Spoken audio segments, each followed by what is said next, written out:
Ae, ae, tiane kalenga wena mgala kungongo. Balogi bali sensema, balogi bali muzile. On my way back up the rocky trail, I see them. Flippers, then a spout. Southern right whales make this coast home from around June to December every year. It's common to see groups of males in a mating mood swimming and spinning alongside a female.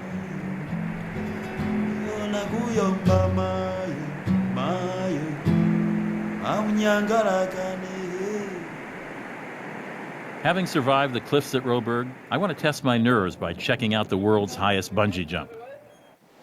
Blauwkrans is the highest and largest bridge in Africa and the third highest in the world. Oh my God. Oh my God. I admit I can't even walk out to where the bungee jump begins. This is the single scariest view and scariest place I've ever been in my life. The team at Face Adrenaline operates the jump, and those crazy enough to get on the platform are instructed thoroughly in all the ins and outs of bungee madness. I understand that once you finally step off the platform, adrenaline takes over, and the 709-foot plunge to the Blauwkrans River feels like a dream. To me, nightmare, thank you very much.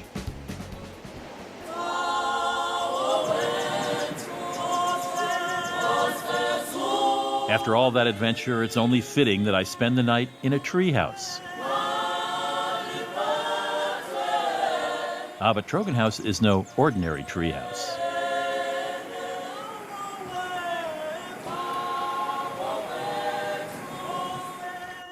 This luxury forest resort is intimate, exclusive, and nothing can match the thrill of being suspended in the canopy in rooms with glass walls and ceilings.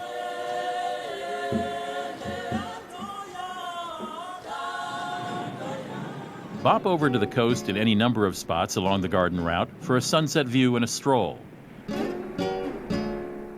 Hikers interested in long treks can sign up for trails like the 25-mile Otter Trail that leads from Storms River mouth, a vigorous hike from hut to hut along the wild coast. The number of hikers allowed on the trail is limited, so early reservations are necessary, but the policy does ensure solitude amongst the rocks and swells.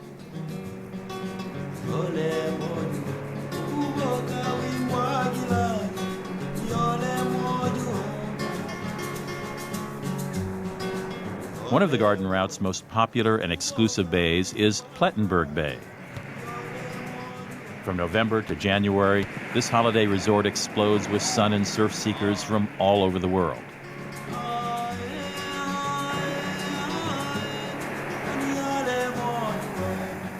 Here on the town's sandy beach, I board an expedition with Ocean Blue Adventures in search of whales and dolphins.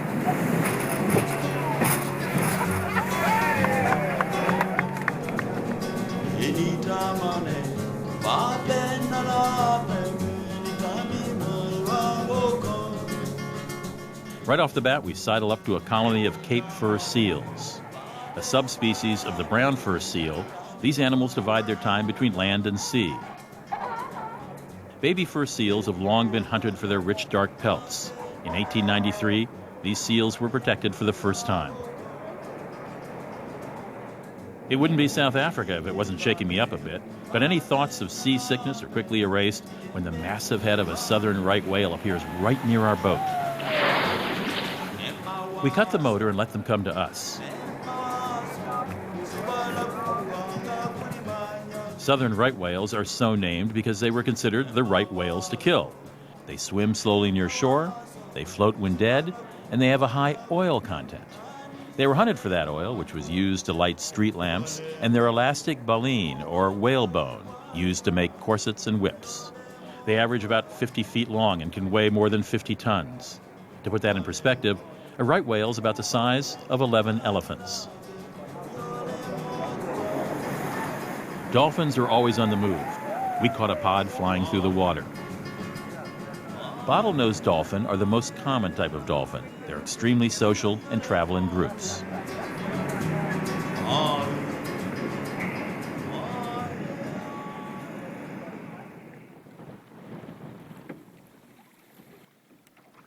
The Garden Route is a haven for outdoor enthusiasts, and there's no shortage of fabulous resorts. It's one thing to relax, enjoy the sound of the paddles and the placid water on a peaceful river. But South Africa turns it up a notch when that peaceful river ends in a remote ocean beach with waves crashing on huge fluted rocks, and another still if this happens to be the beach owned by your private resort. Fazula Resort is not only a resort, it's also a community of homes.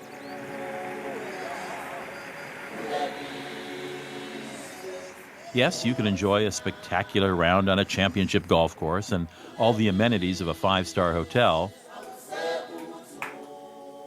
But behind the scenes, Fazula has an environmental goal that includes the reintroduction of indigenous flora and fauna. Jessica, what was all this land before it was resort and private homes? Well, before we started with the development, it was an old forestry plantation. So they were growing a lot of pine trees and gum trees on the property. And are those trees native to South Africa? No. And I noticed you've taken down many of these trees. Yes. Why is that? These exotic trees compete with our natural vegetation for resources. So that is the reason for their removal. They drink a lot of water? They do indeed drink a lot of water, yes. So what is the intention of what you're doing with the land here? Well, basically the drive is to get the property to return to its natural state, which would have been Afro-montane forest, which is what you see around you, and fynbos. We're also trying to bring back some wildlife to the area. When you bring them back, will they just roam wild here? Yes, they will indeed, yeah. When you look at a place like Fazula and the project as a whole and what they're busy achieving as far as the rehabilitation of the habitat's concerned, it is by all means extremely positive. So it's actually better off as a resort and housing development than it was when it was... As a forestry plantation, correct, yes. The property encompasses more than 1,500 acres of forest, river, and most spectacularly, beachfront. Nelson Mandela has vacationed in one of the resort's 2 beachside castles. These splendid abodes are available for rent, and all the guests at Fazula can swim at Notsea Beach, then enjoy lunch in the Montrose Castle or on the terrace.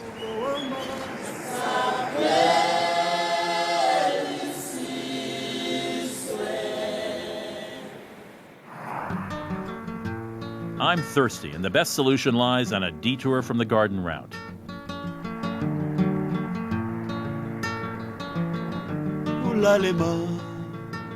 Along the way, I encounter several ostrich farms.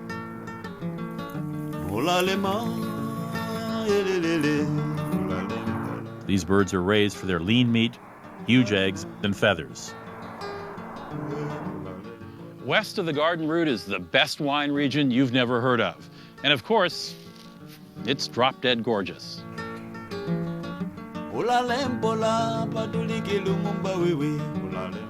On February 2nd, 1659, the Dutch governor Jan van Riebeck wrote in his diary, "Today, praise be to God, wine was made for the first time from Cape grapes." Franschhoek means French quarter in Dutch, and into this stunning valley in the 17th century came a group of French Huguenots fleeing persecution. The newly arrived French took advantage of the sea-soaked climate, the sandy soil, and the dry heat to develop the wines for which this region is now famous. Not surprisingly, it's become the gourmet capital of South Africa, with more than 40 wineries in this valley and plenty of fabulous restaurants. In fact, there's so much to taste in this valley that it would be a shame to rush.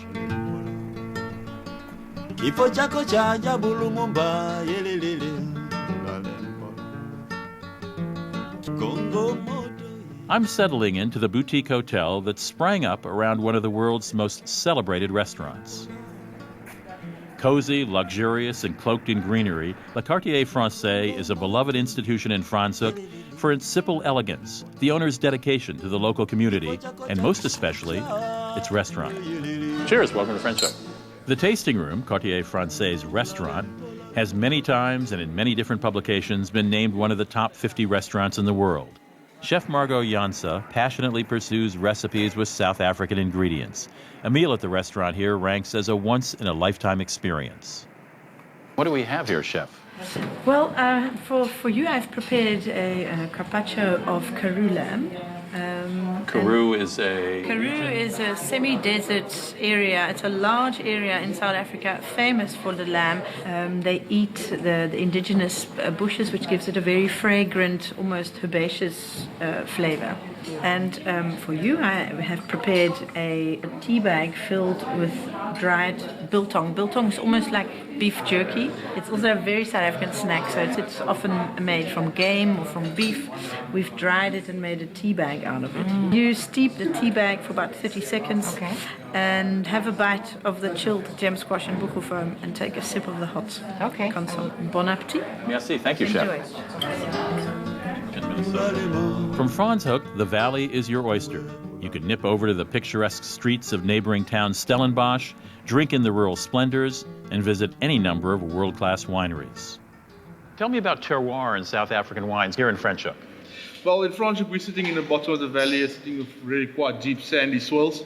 For us to really produce top quality stuff, we focus on the whites, mainly Chardonnay, Sauvignon Blanc, and Chenin Blanc. And where do your reds come from? Reds comes from Stellenbosch region. Better terroir? Better terroir, different slopes, close to the ocean, and more clayey, more fertile soils as well. That's big. Congo moto. Horse breeding and winemaking drew renowned businessman and philanthropist Graham Beck inland from Cape Town to this valley. Today, his wineries produce some of the finest South African wines. Peter, what grapes do very well in South Africa? I think any grape that loves sunshine will do well in South Africa. In particular, whites, I would think Sauvignon Blanc, Chardonnay, and Chenin Blancs. And then on the red wines, I think Shiraz as a category is hugely strong in South Africa. Then followed by Cabernet, Merlot, and maybe a little bit of Pinot Noir starting to show its headway. And sparkling wine is a specialty, isn't it? It's a specialty. My nickname is Bubbles. Very, very tiny bubbles. Very tiny bubbles, Tiny as bubbles. Don Ho used to say, yeah. And, on the palate, this is an aperitif. This is made from Chardonnay and Pinot Noir. Good health. That's fabulous. Very, very nice. So what red have you brought today? This is a co-fermentation. This is Shiraz and Viognier.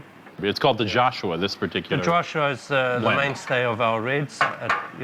It's on the top of the pinnacle of our red wine program at the moment. What a great nose.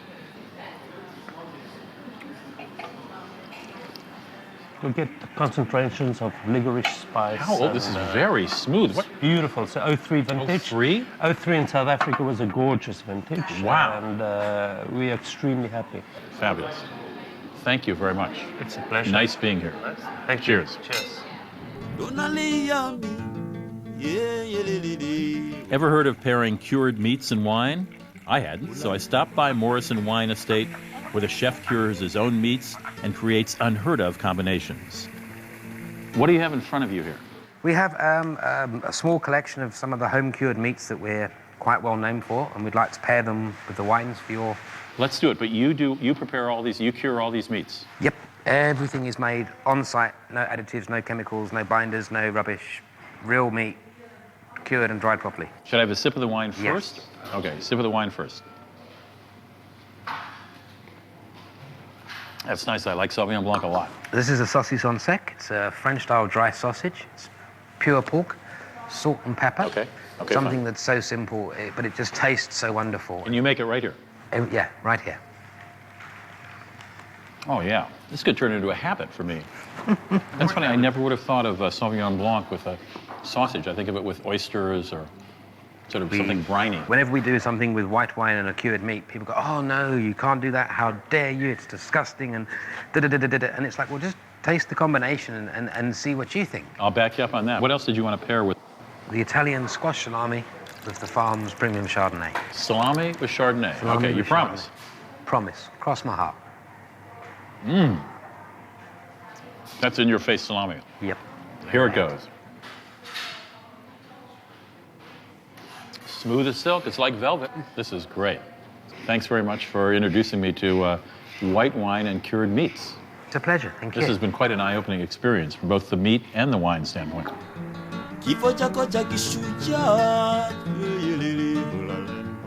Nestled in Franschhoek Valley, Cabrera Estates was originally granted to a French Huguenot farmer named Pierre Jourdain in 1694. In 1989, Achim van Arnhem, the current proprietor, took the bold step of planting the world's most demanding grape, Pinot Noir. Well, it all happened in Burgundy, working in the vineyards, and the clay was sticking to the soles of my Levi shoes. Because that's the terroir in Burgundy for Pinot Noir. Clay and stones. The soil must be marginal, and that's where the great Pinot Noirs are grown. When I came back to South Africa, I'd fallen totally in love with Pinot Noir, and I was walking through this property, and the clay stuck to the soles of these same Levi shoes. Boom.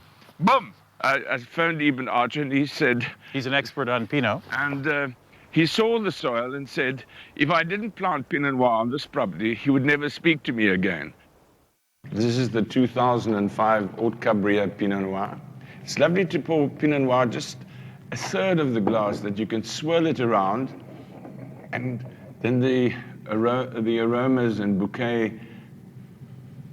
Oh, isn't this bouquet enticing?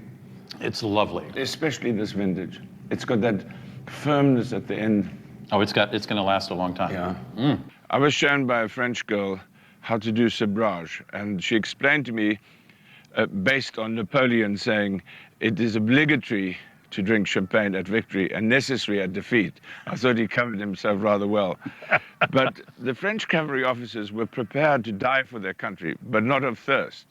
So if the cork got stuck in the bottle, they'd take their saber, and you hold the bottle in that hand, and I'm just going to assist you. We're going to take the saber along the seam of the bottle, and we're going to go 1, 2, and 3. We have a lot of fun with wine, and do not put it on a mantelpiece. Now, really, you are going to be knighted as an honorary member of the French cavalry, and you will wear this cork on your epaulette in full dress regalia. And anybody seeing you will salute you. There you are, sir. Well, it's about darn time.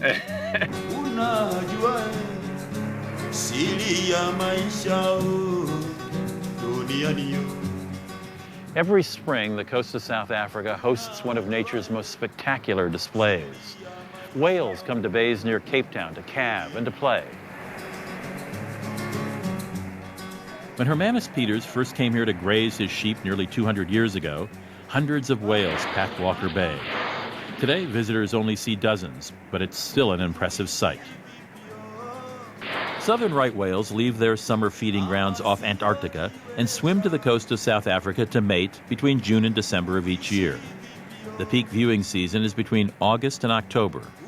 The whales often pop up for a look around. It's called spy hopping, and it allows for a look at their callus-covered heads, a handy identification tool for distinguishing and tracking the whales.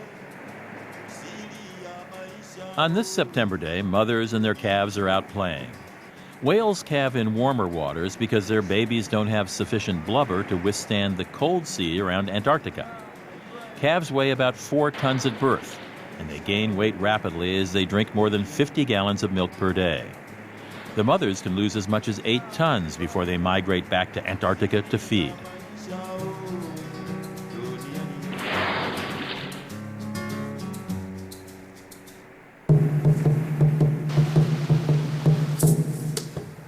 From whales to wine country, everything is larger than life on the garden route.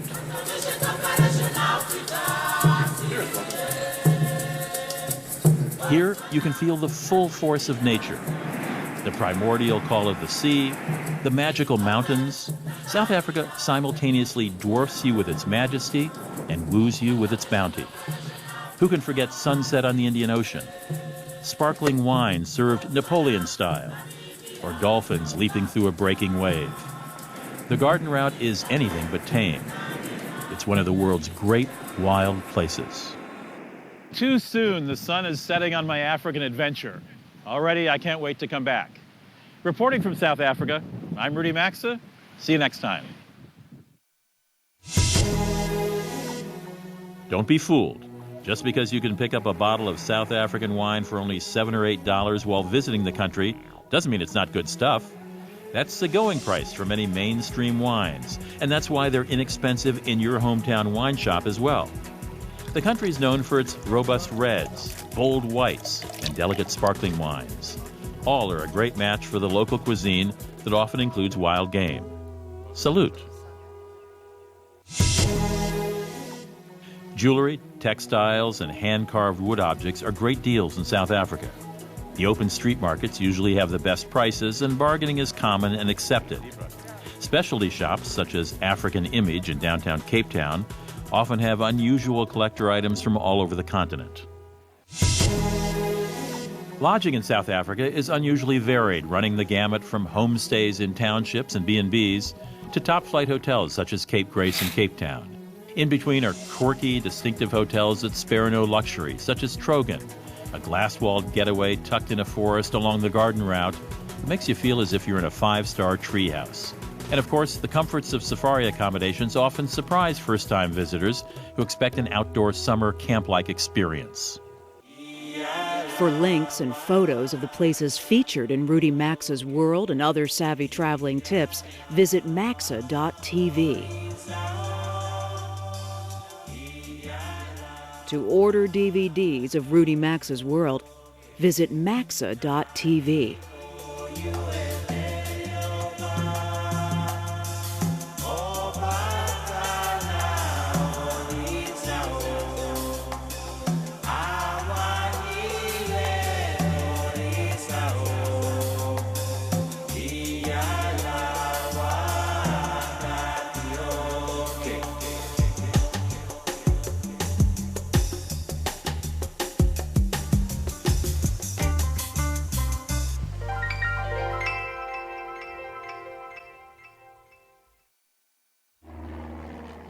Funding for Rudy Maxa's World